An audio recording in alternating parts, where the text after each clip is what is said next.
ready on the halyard? All the way!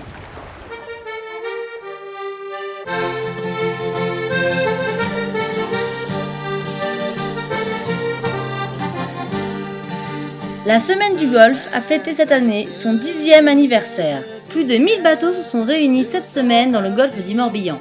Les animateurs et les passionnés du patrimoine maritime étaient au rendez-vous. Le Chasse-Marée a choisi la Semaine du Golfe pour fêter ses 30 ans. Pour l'occasion, la revue lance son concours destiné aux lecteurs qui se déroulera toute l'année pour gagner un joli skierry. Une rétrospective ainsi que des séances de dédicaces sont organisées sur l'esplanade du port. Le Chasse-Marée, c'est une œuvre au long cours. La soirée anniversaire du Chasse-Marée est l'opportunité de partager sa passion pour le patrimoine maritime, mais également de faire honneur à l'œuvre intégrale de la revue, fondée en 1981 par Bernard Cadoré. On a été dans toutes les familles de marins et on s'est rendu compte que non seulement la parole des vieux marins devait être recueillie, c'était extrêmement important, mais on a contacté aussi leurs enfants. Et donc on a vu tout l'intérêt que comportait le milieu des professionnels de la mer d'aujourd'hui.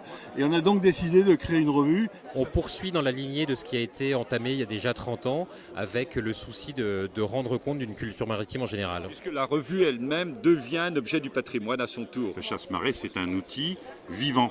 Dès la création du Chasse-Marée, il y avait la revue qui couvrait tous les sujets des gens qui vivent de la mer et des rivières. Et il y avait les éditions.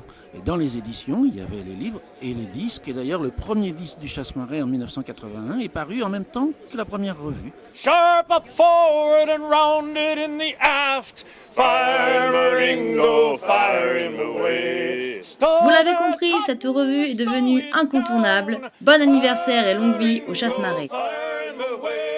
Let's get back to Liverpool town.